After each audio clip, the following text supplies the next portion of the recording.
My topic is cybercrime Salami attack.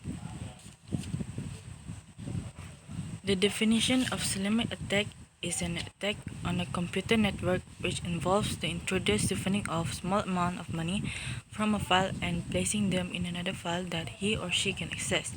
For example, a file that holds their bank account's detail. So, Salami attack ialah sejenis jenayah yang boleh mendedahkan atau mencuri maklumat seseorang atau maklumat sulit negara. Secondly, what is Salami attack? Salami slicing attack or Salami fraud is a technique by which cybercriminals steal money or resources a bit at a time so that there is no noticeable difference in overall size. Salami attack juga ialah sejenis jenayah cyber yang untuk tujuan mencuri duit atau maklumat seseorang melalui sistem komputer yang diambil secara sedikit demi sedikit supaya tidak ketara. Who is the founder of cybercrime Salami attack?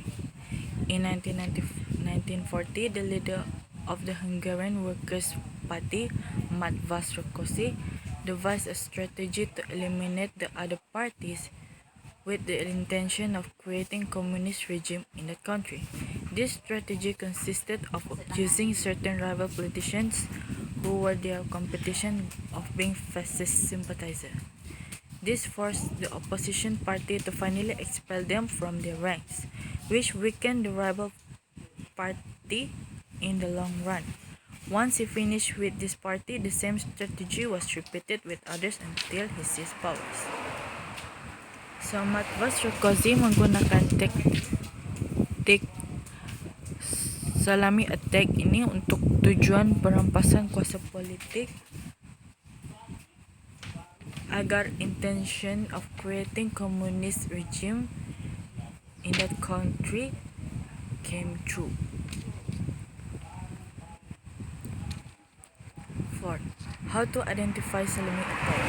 The only way to detect Salami attack, according to me, is to perform rigorous white box testing by checking each and every line of code, which is exhaustive, but that's the only way. A. The corporate has to update the security of the system as high as possible so that if the attacker is taking advantage of any loophole, then that bug is patched and attack is avoided. B. Also those banks should advise customers on reporting any kind of money deduction that they are aware that they were part of. Whether small or big amount, banks should encourage customers to come forward and openly tell them that this could mean that an act of fraud could very well be this scenario. C. Most important according to me is that customers should ideally not store information online when it comes to bank details. But of course, they can help the fact that banks rely on a network that has all customers hooked onto a common platform of transactions that require a database. The safe thing to do is to make sure the bank or website is highly trusted and hasn't been a part of slanderous past that involve fraud in any way.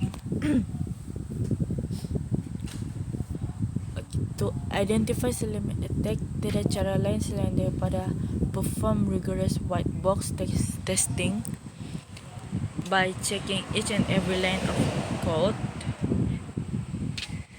Tetapi ada juga cara untuk mencegahnya. Pertama sekali, update security system supaya hacker tidak dapat mengakses sistem. Seterusnya, bank sepatutnya report kepada pelanggan sekiranya terdapat pengurangan jumlah duit yang disimpan supaya boleh tahu apakah penyebab atau di manakah duit tersebut menghilang. Terakhir sekali, kita sepatutnya tidak memberi maklumat, contohnya akaun bank, ID dan maklumat personal lain agar tidak ditipu atau identiti digunakan pakai untuk tujuan jenayah, kecuali website tersebut boleh dipercayai dan tidak terlibat dalam sebarang jenayah penipuan ataupun jenayah cyber. Fifth, affect cybercrime on life. Affect cybercrime on businesses. The true cause of cybercrime is difficult to assess accurately. In 2018, McAfee is released a report on the economic impact of cybercrime that estimated the likely annual cost of the global economy was nearly 600 billion, up from 45 billion in 2014. While the financial losses due to cybercrime can be significant, businesses can also suffer other disastrous consequences as a result of criminal cyber attacks, including the following damage to investor perception after security breach can cause a drop in the value of a company. In addition to potential share price drops, businesses may also face increased costs for borrowing and greater difficulty in raising more capital as a result of a cyber attack. Loss of sensitive customer data can result in fines and penalties for companies that have failed to protect their customers' data. Businesses may also be sued over data breach. Last but not least, damaged brand identity and lost reputation after cyber attack undermine customers' trust in a company and that company's ability to keep their financial data safe. Following cyber attack, firms not only lost current customers, but they also lost the ability to gain new customers. Businesses may also incur direct costs from a criminal cyber attack,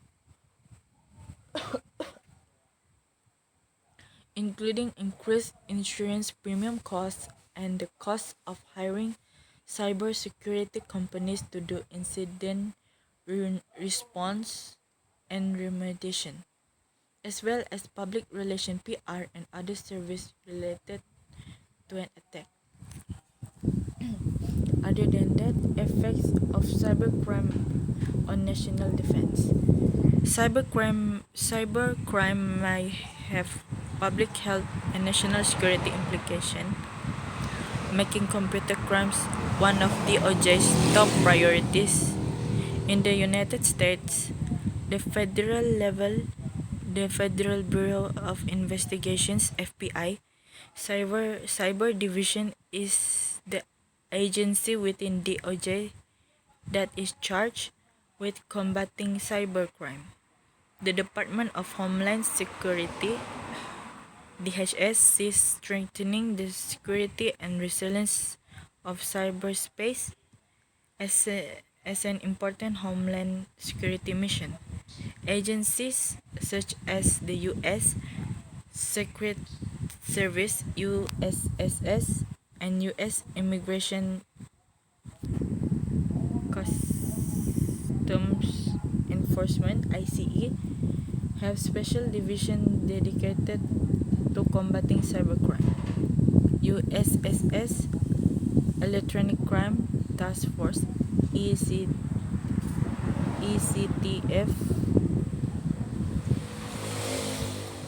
investigations cases that involve electronic crimes, particularly attacks on the nation's financial and critical infrastructures. USSS also runs the National Computer Forensics Institute (NCFI), which provides state and local law enforcement, judges, and prosecutors with training in computer forensics. The Internet Crime Complaint Center (IC3), a partnership among the FBI, the National White Collar Crime Center (NW3C), and the Bureau of Justice Assistance (BJA), accept online complaints from victims of Internet crimes or interested third parties. So, efek cybercrime on life bagi bisnes ialah boleh merugikan syarikat, kehilangan data dan boleh menyebabkan aliran jual beli antara customer dan syarikat terjejas, dan syarikat boleh disaman over data breach dan boleh kehilangan investors serta customers dan sukar untuk mendapat customer baru. Bagi efek cybercrime on national pula, maklumat sulit negara boleh dicuri dan diberikan kepada negara lain. Ia membahayakan kesejahteraan rakyat dan keamanan negara. Malah maklumat rahsia negara boleh dibocorkan kepada pihak lawan ataupun third parties.